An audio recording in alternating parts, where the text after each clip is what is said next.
Baik, Assalamualaikum warahmatullahi wabarakatuh.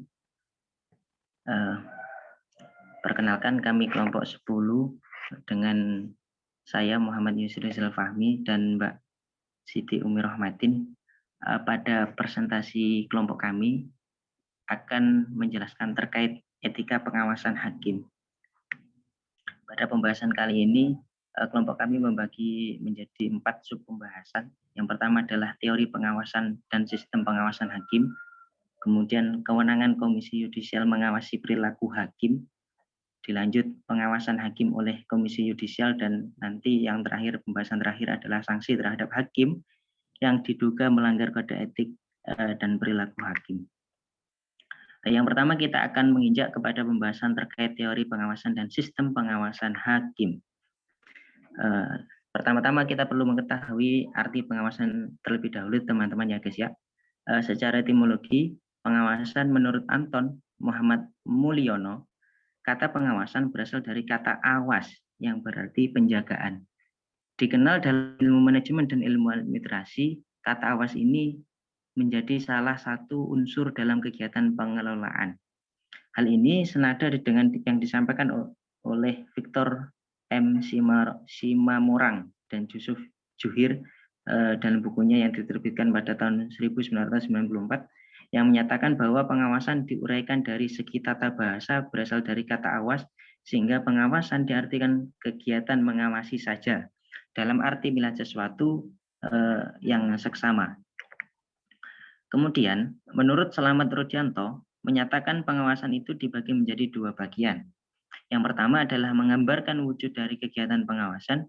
Yang kedua adalah menggambarkan tujuan dan sasaran yang hendak dicapai oleh pengawasan itu sendiri.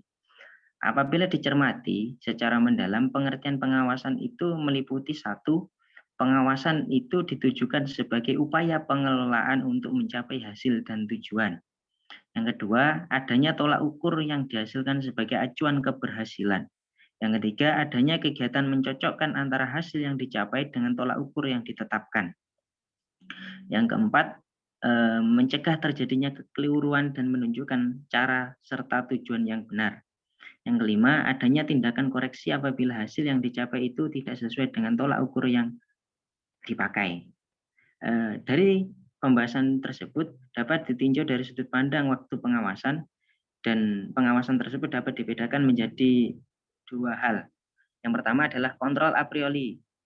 Kontrol a priori adalah pengawasan yang dilakukan sebelum dilakukannya suatu tindakan.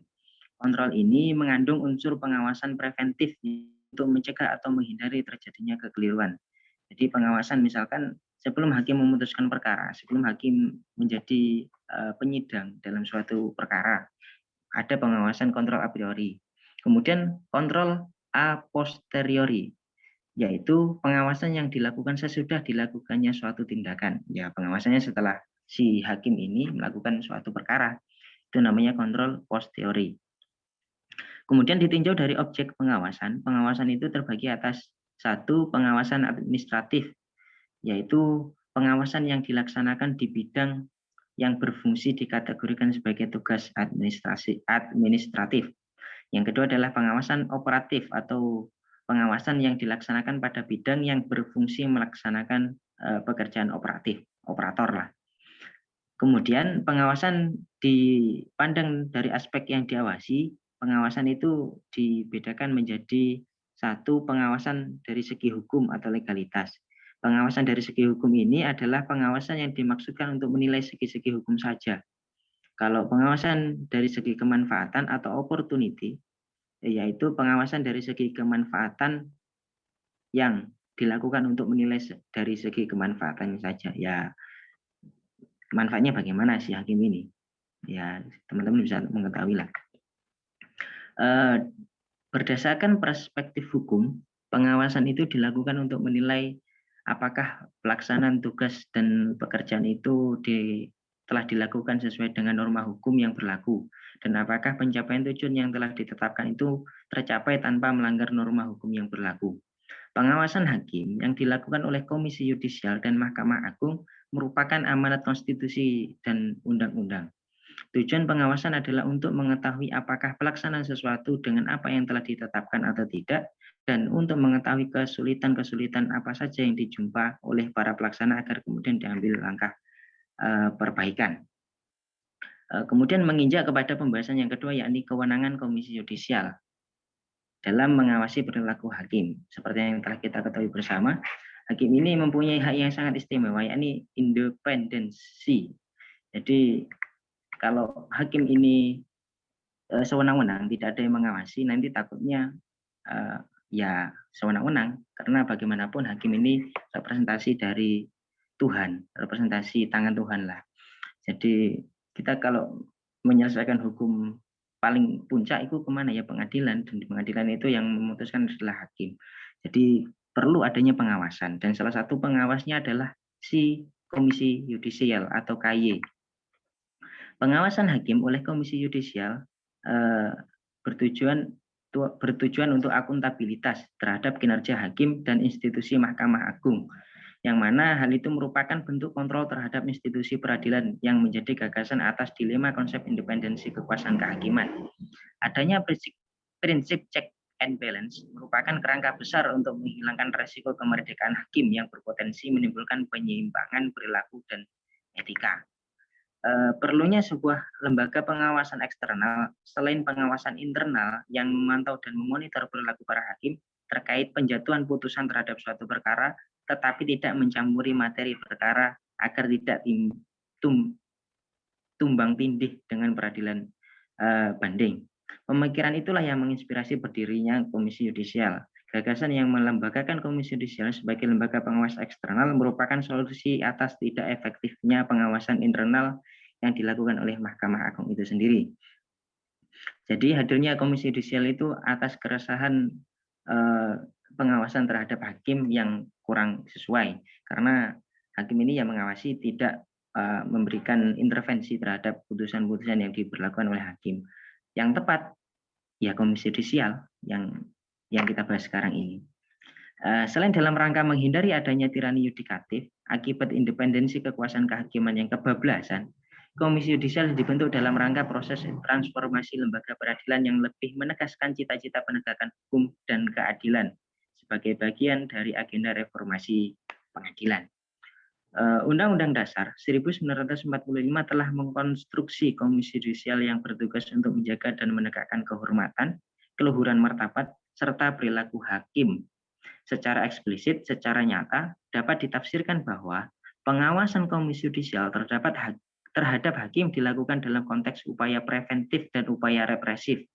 Fungsi menjaga sebagai upaya preventif dilaksanakan melalui bentuk kegiatan memberikan pendidikan calon hakim serta pendidikan dan latihan hakim secara berkala. Sedangkan fungsi menegakkan merupakan upaya represif dalam mewujudkan terciptanya kehormatan dan keluhuran hakim. Fungsi pengawasan yang dimiliki Komisi Yudisial sebagaimana dimaksud dalam Undang-Undang Dasar 1945 lebih memfokuskan pada pengawasan terhadap hakim sebagai individu, tidak secara langsung kepada Mahkamah Agung sebagai institusi. Artinya, Komisi Yudisial atau KY ini tidak melakukan pengawasan terhadap administrasi pengadilan seperti kepegawaian, keuangan, dan administrasi perkara. Violaine Atterman dan Sandra Elena membagi model menjadi dua model. Komisi Yudisial ini dibagi menjadi dua model. Yang pertama, Komisi Yudisial menjadi model Eropa Selatan yang bersifat mandiri berdasarkan konstitusi yang berfungsi primer untuk menjaga kemandirian pengadilan, yakni memberikan nasihat pengangkatan hakim dan menjalankan tindak disiplin terhadap hakim. Yang kedua adalah Komisi Yudisial model Eropa Utara yang selain memiliki fungsi primer juga memiliki wewenang luas dalam bidang administrasi dan peran penting dalam hal penganggaran pengadilan. Komisi Yudisial di Indonesia relevan dengan model Eropa Selatan yang menjalankan tindakan disiplin terhadap hakim dalam rangka menjaga kemandirian pengadilan. Jadi sekali lagi Komisi Yudisial itu hadir di Indonesia guna untuk menjaga keluhuran hakim agar tetap dijunjung tinggi, karena nanti kalau misalkan tidak ada Komisi Yudisial, takutnya hakim ini menjadi lembaga yang tiada tanding, tiada yang menjadi pengawas, dan takutnya si hakim ini melakukan hal-hal yang seharusnya tidak dilakukan oleh hakim. Makanya hadirnya komisi yudisial ini untuk menjaga hakim itu sendiri sebenarnya. Itu. Selanjutnya adalah pengawasan hakim oleh komisi yudisial dan seterusnya akan disampaikan oleh Mbak Siti Rohmatin. Silahkan.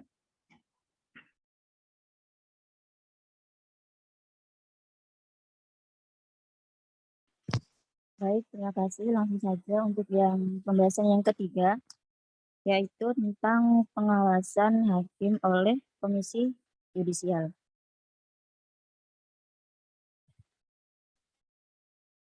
Hakim merupakan aktor utama dalam penegakan hukum atau law enforcement di pengadilan. Nah, pada saat ditegakkan, hukum mulai memasuki wilayah dasein atau kenyataan dan meninggalkan wilayah daselin atau harapan. Nah, hakim yang dikatakan melakukan pelanggaran kode etik apabila hakim melanggar 10 prinsip kode etik dan pedoman perilaku hakim. Seperti misalnya hakim bersekongkol dengan siapapun yang berkaitan dengan perkara yang akan ataupun yang sedang ditangani. Kemudian ada lagi menjadikan suatu perkara yang sedang ditanganinya di luar persidangan dan lain sebagainya. Dalam Undang-Undang Nomor 18 Tahun 2011 tentang perubahan Undang-Undang Nomor 22 Tahun 2004 tentang Komisi Yudisial mempunyai kewenangan untuk menjaga dan menegakkan kehormatan, keluhuran martabat, serta perilaku hakim. Nah, dalam rangka melaksanakan kewenangan tersebut, Komisi Yudisial melakukan langkah-langkah atau melakukan beberapa langkah. Yang pertama, itu melakukan pemantauan dan pengawasan perilaku hakim. Yang kedua, menerima laporan dari masyarakat berkaitan dengan pelanggaran kode etik dan pedoman perilaku hakim. Yang ketiga, melakukan verifikasi, klarifikasi, dan investigasi terhadap laporan, dugaan pelanggaran kode etik dan atau pedoman perilaku hakim. Selanjutnya yang keempat, memutuskan benar atau tidaknya laporan, dugaan pelanggaran kode etik dan atau pedoman perilaku hakim. Yang kelima, mengambil langkah hukum atau langkah lain terhadap orang perseorangan, kelompok orang, atau badan hukum yang merendahkan kehormatan dan keluhuran martabat hakim. Selain ketentuan yang ada dalam Undang-Undang Nomor 18 Tahun 2011 tadi, seperti disebut sebelumnya, Komisi Yudisial secara eksplisit dinyatakan sebagai lembaga pengawas eksternal perilaku hakim dalam Undang-Undang Nomor 49 Tahun 2009 tentang Peradilan Umum, Undang-Undang Nomor 50 Tahun 2009 tentang Peradilan Agama, dan Undang-Undang Nomor 51 Tahun 2009 tentang Peradilan Tata Usaha Negara yang memberikan wewenang kepada Komisi Yudisial untuk yang pertama, menerima dan menindaklanjuti pengaduan masyarakat dan atau informasi tentang dugaan pelanggaran kode etik dan atau pedoman perilaku hakim.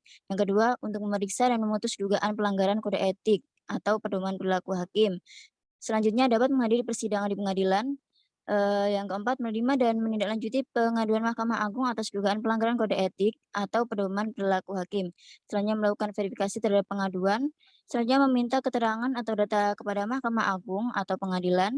Selanjutnya melakukan pemanggilan dan meminta keterangan dari hakim yang diduga melanggar etik atau pedoman perilaku hakim untuk kepentingan pemeriksaan.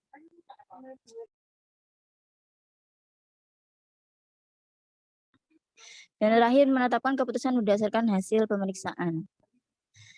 Untuk pembahasan yang terakhir yaitu tentang sanksi terhadap hakim yang diduga melanggar kode etik. Nah, para hakim yang terbukti melakukan pelanggaran harus memperoleh sanksi secara profesional. Nah, oleh sebab itu masyarakat perlu diberi akses seluas-luasnya untuk melaporkan penyimpangan yang dilakukan oleh hakim. Hal tersebut bertujuan menghidupkan fungsi pengawasan. Rekomendasi sanksi dari Komisi Yudisial merupakan usulan untuk dijatuhkan sanksi terhadap hakim-hakim nakal atau hakim-hakim yang telah melanggar kode etik yang atau perilaku hakim. Nah, untuk eksekutornya sendiri itu atau eksekutor utamanya dalam melaksanakan sanksi tersebut adalah Mahkamah Agung. Jadi Komisi Yudisial yang mengusulkan, lalu Mahkamah Agung yang mengeksekusinya. Lalu dalam Undang-Undang Nomor 22 Tahun 2004, sanksi bagi hakim yang melanggar kode etik adalah teguran tertulis, pemberhentian sementara, dan pemberhentian. Lalu dalam Undang-Undang Komisi Yudisial terbaru, yaitu Undang-Undang Nomor 18 Tahun 2011 tentang rekomendasi sanksi berubah menjadi sanksi ringan, sanksi sedang, dan sanksi berat.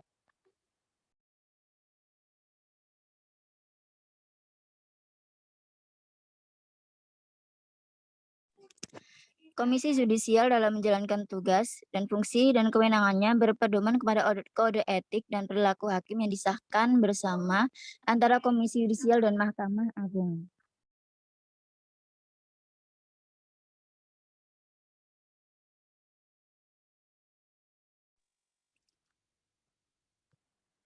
Yang tertuang dalam surat keputusan bersama nomor 47 garing KMA garing SKB garing 4 garing 2009 dan nomor 2 garing SKB garing PKY garing 4 garing 2009. Keputusan bersama ini berisi prinsip-prinsip dasar kode etik dan pedoman perilaku hakim yang diimplementasikan dalam 10 aturan perilaku.